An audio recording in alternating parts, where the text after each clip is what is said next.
Здравейте, казвам се Яна, а това е моят ученик Грег, който е от Англия. Здравей, Грег!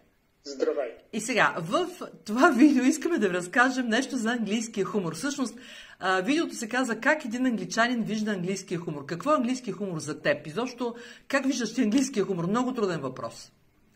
Да, е много трудно и леко като английска граматика. Аз не разбирам нищо за английски хумор, просто за мен е нещата, които са смешни.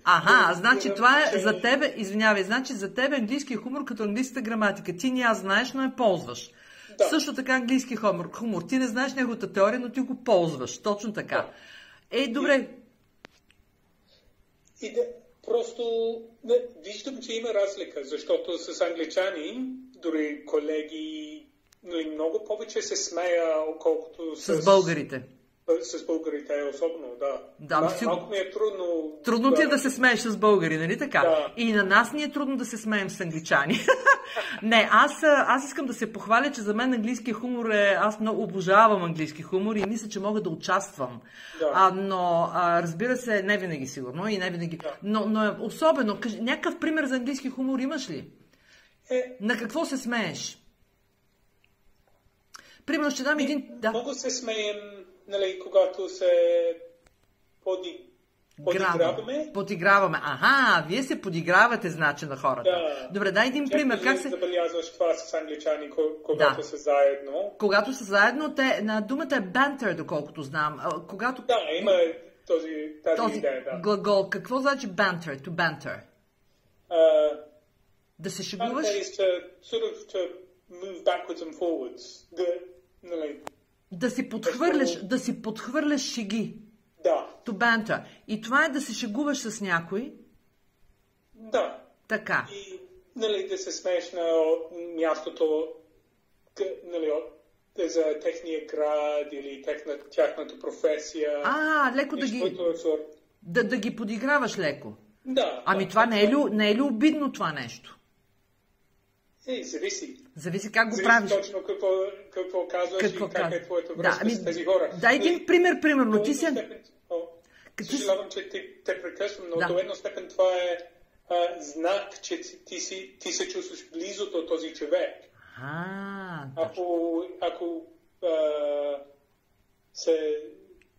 Ако се държиш по този начин с някой, това значи, че ние сме близки, ние сме приятели, защото няма да те подигравам. И ти няма да се обидиш. Не те подигравам, аз приятелски се шегувам. Да.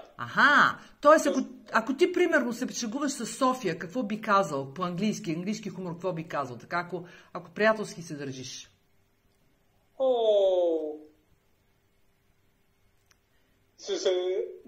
Ако някой от София. Да. Че мисли, че са велики, например. Да. Или, че... Или, примерно, казваме, вие от Бургас се за морето говорите, нещо такова. Да. Да, примерно. Или, примерно, на жена ти, която е българка, ти прилагаш английски хумор? Не много. Не смееш. Примерно, аз знам един характерен пример. Примерно, ако някоя съпруга е отишла на фризьор и се връща вкъщи и мъже вика, фризьора затворен ли беше? Да. Това английски хумор ли е? Български хумор. Как намираш българския хумор? На лично ниво с приятели няма проблеми, но просто не мога да се включвам бързо, ако бих искал. Да. Но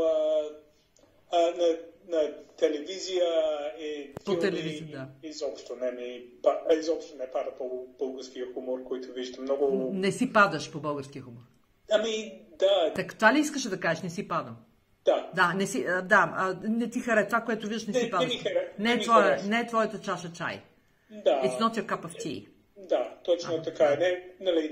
Много брутален. Прекалено е брутален. Хубавото на хумора трябва да бъде елегантен, изискан и така нататък. Да, добре. Много интересно, много ти благодаря. Съм сигурна, че това е много голяма. Тази огромна тема, много неща могат да се казват. Но най-важното, което изведохме от този разговор е, че всъщност английския хумор се прилага най-често между близки хора, които се подиграват взаимно, майтапят се. Примерно едно казваме, Грег, той носи жълто, нали, от Англия, да изпъква. Това мога ли да кажа нещо такова? Не. Не е английски хумор това. Виждаш ли колко е трудно? Примерно. И така. Практически е невъзможно. Трябва да си в този език. Не можеш да правиш хумор на български език, английски хумор на български език не може. Хора, ето това ви разбрахме. И другото е, че не можеш да правиш български хумор на английски. Не е възможно. Не се опитвайте. Моят съвет към всички, ако мога да си позна, аз говорих повече в това видео, наистина, е хората се опитват да преведат.